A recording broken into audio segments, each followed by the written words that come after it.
प्यारे बच्चों, क्लास 12 की हिंदी के लेखक परिचय की जो हमारी श्रृंखला चल रही है, उस श्रृंखला का एक और वीडियो लेकर मैं आपके सामने आया हूं। तो आज हम पढ़ेंगे उषा प्रियवदा जी का लेखक परिचय पढ़ेंगे।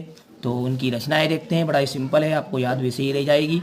रुकोगी नहीं राधिका, फिर बसंत आया, शेष यात्रा कितना बड़ा झूठ। देखिए 4 लिख रहा हूँ, 2 अपने को आप याद रह जाएगी। और ये एक तरीके से देखिए, राधिका जी उनको कहेगी रुकोगी नहीं राधिका, फिर बसंत आया है, अभी यात्रा शेष है, कितना बड़ा झूठ। तो 3 आपको वैसे याद रह जाएगी। देखो 2 तो याद होगी। रुकोगी नहीं राधिका, फिर बसंत आया, कितना बड़ा झूठ बोल रहे हो श्याम तुम। इसे याद कर लीजिए, आप वर्ड को जोड़ लीजिए मन से।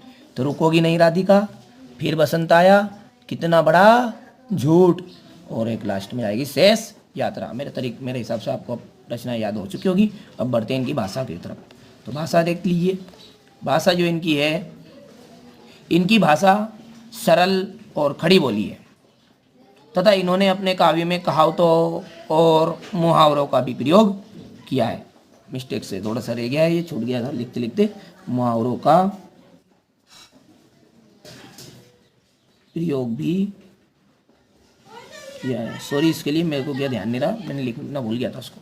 तथा क्या लिखेंगे, इनकी भाषा सरल और खड़ी बोली है तथा इन्होंने अपने काव्य में कहावतों और मुहावरों का भी प्रयोग किया है।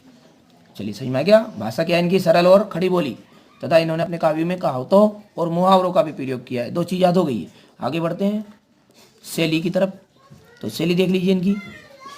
इन्होंने अपने साहित्य में भावात्मक और व्यंग्यात्मक शैली का प्रयोग किया है। देखिए पिछले उसमें भी हमने यही किया था, भावात्मक और व्यंग्यात्मक शैली का भी प्रयोग किया है। और तथा इनके उपन्यासों में विवरण शैली भी दिखाई देती है। क्या लिखेंगे शैली में, कि इन्होंने अपने साहित्य में भावात्मक एवं व्यंग्यात्मक शैली का प्रयोग किया है तथा इनके उपन्यासों में विवरण शैली भी दिखाई देती है। देखिए बच्चों, यदि आप मेरे सामने रहते तो मैं थोड़ा आपको तरीके से बता सकता था। अब केवल मैं सिर्फ बोल बोल के समझा पाता हूँ। क्या मालूम आपको समझ में आता है या नहीं आता है, पर मेरा प्रयास है कि आपको मैं तरीके से समझाने का कोशिश करूँ। अब वो एक चीज़ अलग है, सामने बताए वो, और वीडियो पर एक चीज़ अलग है। आप भी समझ रही है चीज़, तो आप इनको नोट कर लीजिएगा, याद नहीं हुआ तो और पढ़ लीजिएगा। और साहित्य में स्थान क्या आएगा, उषा प्रियवदा जी का हिंदी में विशिष्ट स्थान है। उषा प्रियवदा का हिंदी में विशिष्ट स्थान है। चलिए आप इसको आप नोट कर लीजिएगा बड़े तरीके से। ये हो गया रुकोगी नहीं राधिका, फिर बसंत आया, शेष यात्रा कितना बड़ा झूठ। ये रचनाएं हो गई।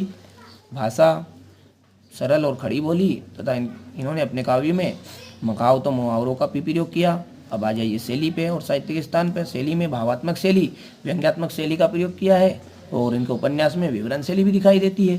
साहित्य में स्थान आ दीजिए, इनका विशिष्ट स्थान है। और क्या, चलिए कल लिख लीजिएगा आप इसको, और मिलते हैं अगले वीडियो में। जब तक आप इनको अच्छे से कंप्लीट कर लीजिए।